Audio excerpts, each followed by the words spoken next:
Hi folks, welcome back. Thank you for watching. Please do hit subscribe if you haven't done so yet. It really does help when you do that. So today folks, this video is mostly a bit of fun, but there is a serious point behind it as well. So when I was about 12 years old, I've been playing guitar for about a year at that point, somebody I knew was going to an auction, like a local low budget auction, and on the listings were a couple of guitar amps that were £5 each, and they asked did I want one of them. So I said yes, that'd be great, it'd be nice to have a second amp to play around with, and they got it at the auction for me. So what turned up was this. The BB Blaster amp from JHS, not the pedal company obviously, John Hornby Skewes, who have something of a reputation in the industry. Let's leave it at that. But the funny thing that happened was they managed to screw up the auction form and bought both of them. So I ended up with two of these bloody things. Now, reading around online, the BB Blaster amp is pretty widely acknowledged as being one of the worst amps ever made. It has, I don't even know what size speaker this is, a 4-inch speaker maybe? Some questionable controls on the front.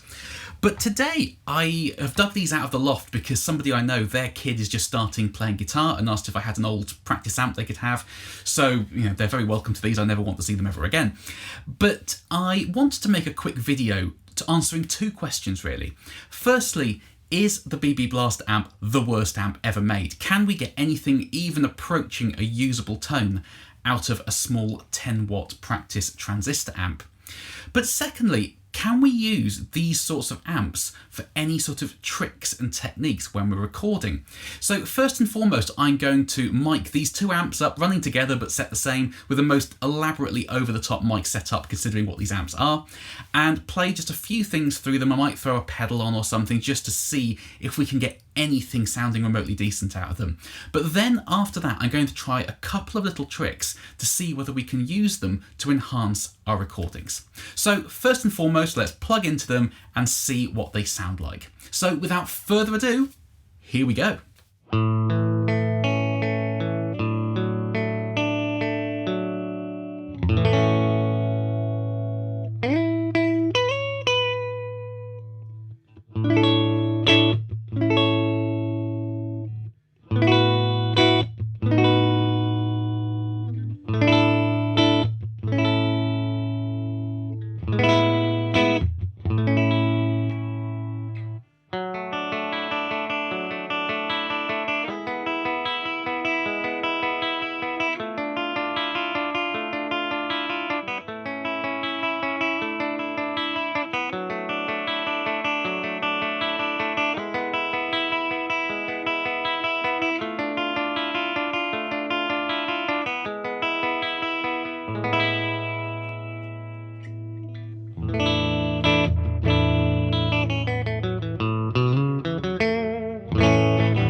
are they? I mean, I think I'm kind of spoilt here because I've got a Dr. Z Z-Rec next to me that I'm able to crank up really loud. So obviously I'm firmly in the tube amp world.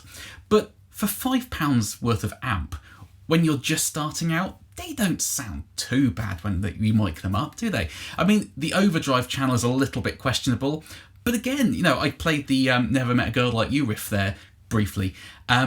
It does put you in mind of a kind of broken transistor fuzz pedal. You know, it's not necessarily the worst amp ever made. It does have a sound, but anyway. So that's what the amps sound like. But now I want to try a couple of things to see whether we can use two amps that are identical for a special effect.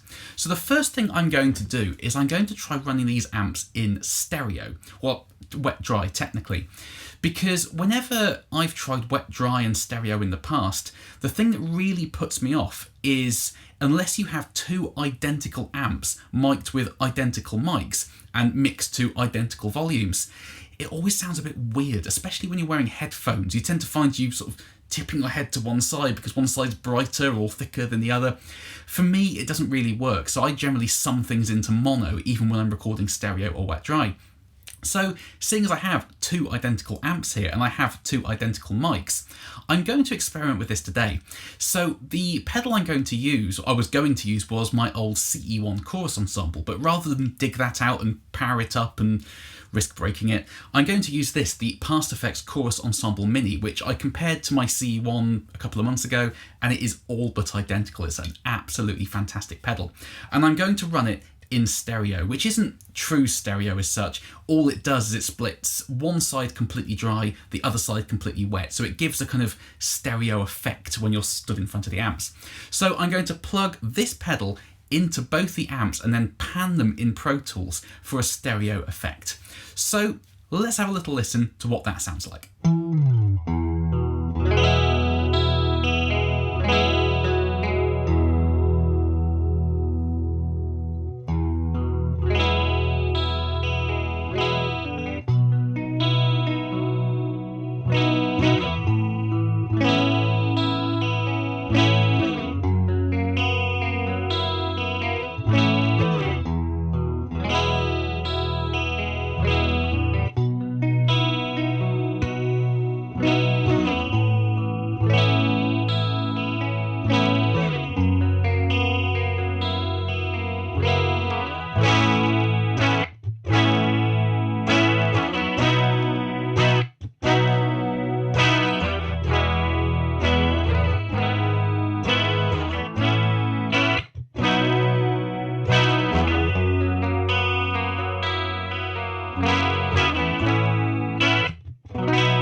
It's not that bad, is it? It's pretty good, that sound. It definitely has that kind of stereo CE1 kind of Metallica Nothing Else Matters sound, doesn't it? Now, I mean, granted, I would rather be using two really nice tube amps, but tube amps are expensive. So if you've only got two small little kind of transistor combo amps and a stereo pedal or a wet dry pedal, you can use it for some kind of effects and, you know, a little bit of EQ on that in Pro Tools and a bit of compression, high pass to low end a little bit. It could sound pretty decent when sat in a track, couldn't it? Now, the second and last thing I wanted to try with these amps today is enhancing a top tube amp, because I'm very lucky I've got some really good tube amps here, but tube amps, really good ones at least, are very expensive. So if you only have one tube amp and you want some sort of stereo special effects, can you use two small transistor amps alongside the tube amp to do that? So what I'm going to do is I'm going to fire up the Dr. Z Z-Rec and have that straight down the middle as a bright, chimey, clean sound. And then I'm going to put this pedal into the two BB blasters, the BigToneMusicBrewery Maggie, which is a stereo vibrato pedal modelling the Magnatone vibrato sound. But what's special about this is it has two identical circuits in it running together. So rather than what the CE1 does and split dry and wet, it modulates both sides independently. So it is a true stereo analog pedal. So if we put the Maggie into the two BB blasters and then blend it in underneath the bright, chimey, big money clean sound from the Z-Rec, can we kind of add a stereo special effect using all analog gear and no plugins in Pro Tools, but still have the fidelity of a top tube amp? Let's find out. So, here we go.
It's pretty nice, isn't it? You have the clarity and the kind of poshness of the Z-Rec there, but you can blend the stereo warbly vibrato effect underneath and make it sound super wide, but without compromising the definition and the clarity that a top tube amp gives you.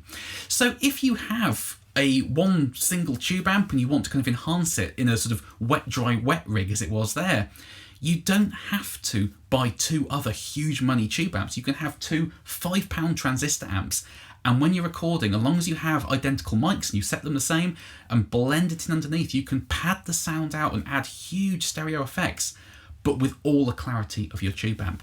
So, is the BB Blaster amp the worst amp ever made?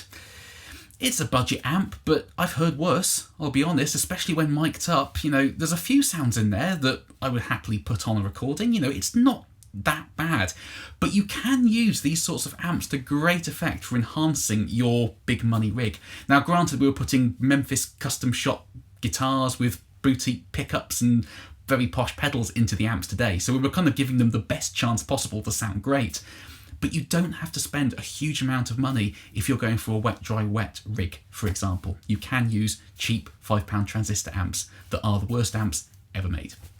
So there we are, folks. Please do comment underneath, let me know what you thought of all of that. Would you use any of those sounds?